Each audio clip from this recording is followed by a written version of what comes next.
triceps surae, okay? Besides the compartments of the legs, before we get to the compartments, first we got the back of the knee and the triceps surae. So that includes popliteus, which is this one right here. I put a nice handy dandy arrow right there. Plantaris, which is the red one over there, okay? Gastrocnemius and soleus, okay? Gastrocnemius originates on the condyles of the femur. I would try to remember that. It literally kind of hangs. It hangs on those condyles. Those two heads hang on the condyles of the femur, okay? And the belly of Plantaris, Hess point, can be palpated between the gastroc heads, okay? So in this popliteal space, we know we have popliteus and we have Plantaris, but please note, popliteus is kind of lower and kind of flat. The belly of Plantaris can be palpated between the heads of the gastrocnemius. Okay? Popliteus flexes the knee. That's it. Plantaris flexes the knee. Gastrocnemius flexes the knee. Those all start up in the back of the knee, so they flex the knee. Okay? But these three muscles, Plantaris, gastroc, and soleus, all insert on the calcaneal tendon or Achilles tendon. Okay? And that means they also are going to plantar flex. The muscles that attach to the calcaneal tendon also plantar flex. Okay? And then don't forget, gastroc and soleus together are the triceps surae. Okay? So soleus also is important to the venous pump. So remember, the venous pump is contractions of the muscles, especially when you get up and fully contract and fully relax your muscles, you help return blood back to the heart because the venous side needs a little bit more help, right? Also, lymph flow is reliant on muscle contractions, and soleus is very important to returning blood from the lower extremities, which is the furthest part away from the heart, back to the heart. Okay, that's the venous pump.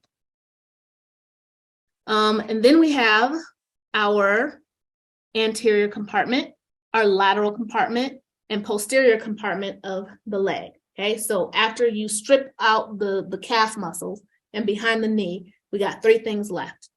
Okay, so on the lateral compartment, which is the outside of the leg, don't sleep on this, because when your people have, if they like do any kind of skating or if they run a lot, we do a lot to keep ourselves in balance. And these peroneus muscles get tight and painful. So we love to massage this, right? That includes the fibularis, longus, and brevis. And please note, Emblex still calls them peroneus, including the nerve. The nerve is the peroneus nerve and the peroneus muscles, but we now call them fibularis. So it's the fibularis muscles, fibularis nerve, but be prepared for it to be peroneus on the Emblex. Okay? Fibularis longus originates on the fibular head. So you have a connective tissue train that runs from the hamstrings all the way down, passes directly into the lateral compartment. Okay? Starts on the same place where biceps femoris inserts the fibular head. And then, of course, fibularis brevis is right on the fibular bone. The longus has the long stirrup that wraps around the bottom of the foot. I honestly wouldn't worry too much about that insertion. Brevis goes to the side of the foot. They plantar flex and evert. That's the point. They plantar flex, so they pull the foot down and evert the foot. So they pull the foot down and evert the foot. These are the everters. That is a driller. Okay. Tibialis posterior and the posterior compartment. So tibialis posterior is right here, the pink one, or purple fuchsia, whatever that is. All right. It inserts on the same place that the fibularis longus inserts. I really don't think that's worth remembering either, but I didn't gray it out because if you want to remember it, great. Okay. Plantar flex. Tibialis anterior is on the front. This is the meatiest thing you have on the front of your muscle. When you're massaging and you feel that meaty muscle right there, it starts on the lateral epicondyle. The lateral condyle, anterior tibia. The posterior plantar flexes, the anterior dorsiflexes. Okay, so the tibialis muscles are antagonists in plantar flexion and dorsiflexion, but they both invert the foot. So they are synergists in inversion of the foot. Okay. So anterior dorsiflexus, posterior plantar flexus, but both of them invert the foot. Okay. That's really all that's worth remembering. The rest of the compartment, the flexor hallucis longus, flexor digitorum longus, extensor hallucis longus, I don't think they come up. Extensor digitorum longus, I graded out, but I did note that it dorsiflexes and everts the foot because that's the other everter. But don't worry about that. If you remember the tibialis muscles, you are doing okay. That's the main thing you want to remember. All right. And then these are just random muscles that are the pterygoids, the masseter, the temporalis. Okay. So pterygoids are on the side and they laterally deviate the mandible. Masseter, of course, is the strongest muscle in the body, elevates the mandible. Temporalis elevates the mandible. If you know that, I think you're doing well. I don't think you need to know much more than that.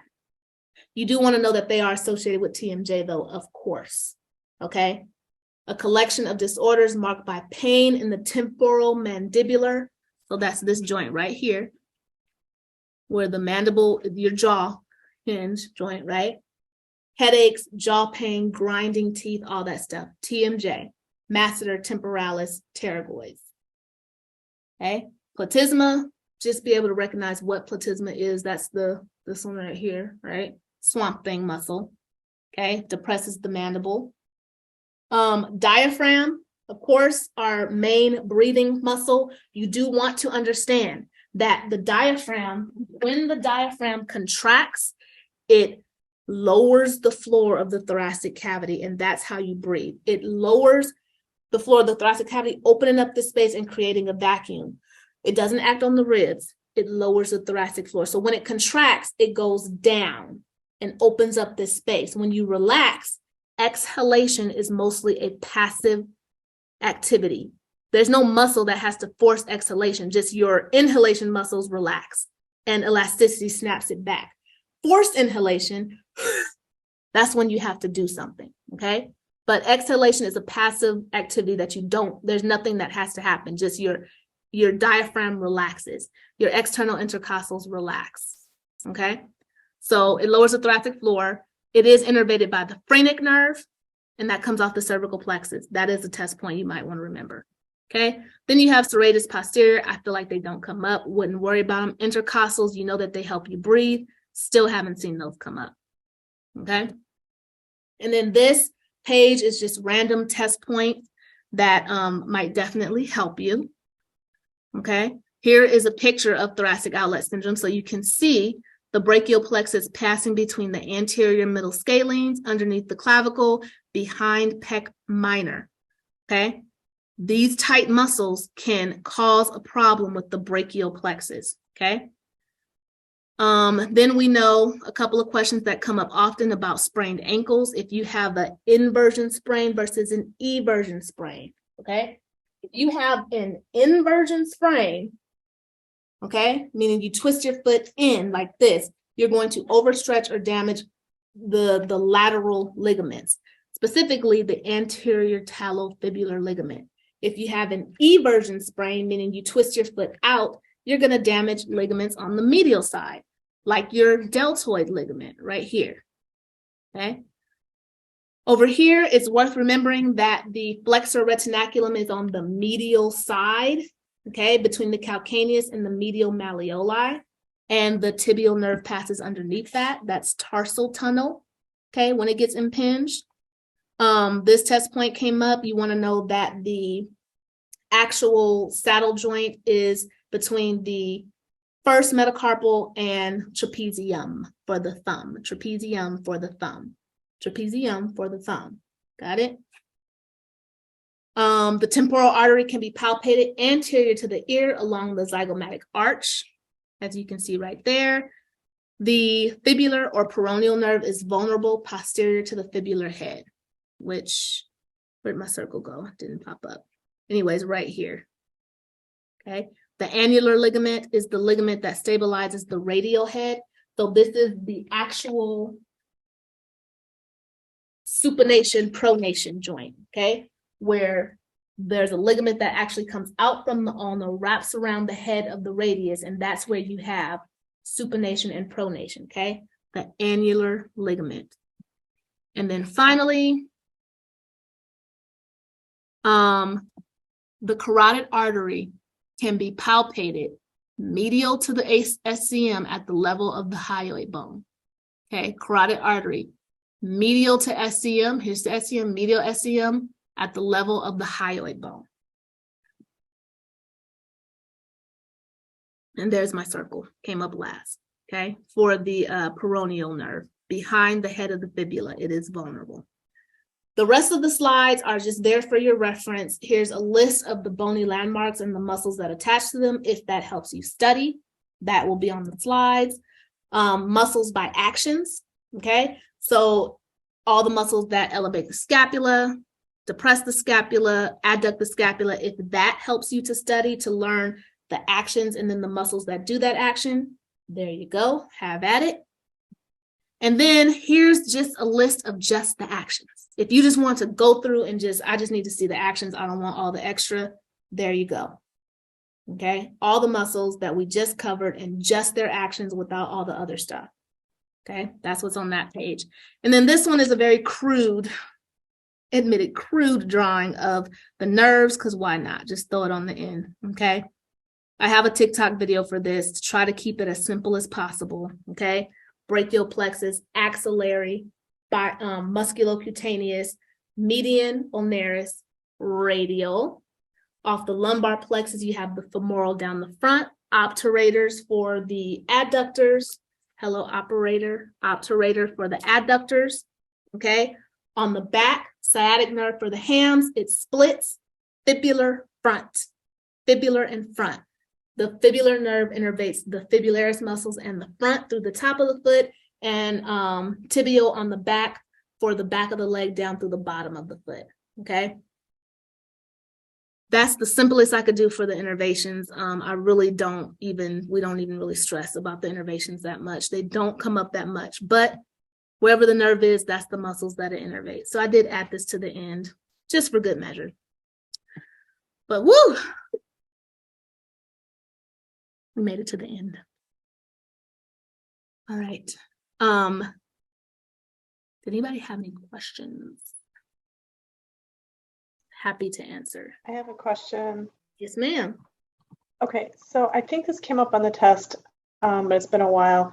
But we see it a lot just outside in our everyday lives. But when people are pronated or they're or inverted with their feet, is it the TFL that's tight or the tibialis? What's pulling their feet inverted? It could be structural. It could be something more than just the muscle. But if it is a muscle, it's going to be, if they're inverted, meaning their feet, their soles are facing in, right? Then that could be the tibialis anterior and posterior, because both of them invert. Also, okay, I feel like that was on the. Was that on there? What? No. I think so. Yeah. So it's the anterior tibialis if it was muscle. Anterior and posterior. Both the tibialis muscles invert. They're opposites in dorsiflexion and plantar flexion, but they both work together to invert the foot. Okay, makes sense. Okay.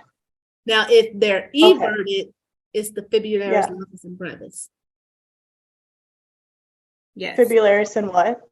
Fibularis longus and brevis, or peroneus longus and brevis, would pull their foot out because those are the everters. Outward. Okay. Right.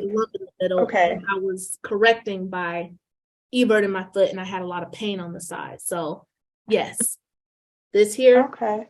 Peroneus for eversion, tibialis muscles for inversion. Okay, perfect. Okay. Thank you. No problem. Anybody else? Well, thanks for hanging in there with me.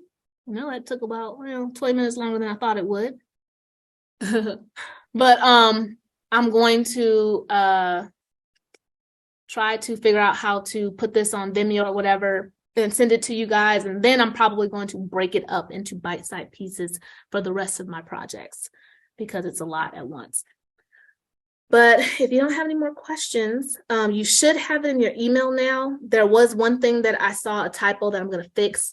And that's what I do like about the link that I sent you is Jamboard. So I can always just update it and you'll always have the updated version if you use the link.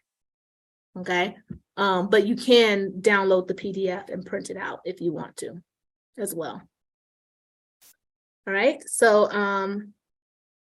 and then I also, when I get this video worked out, I'll send the link some kind of way, however I can.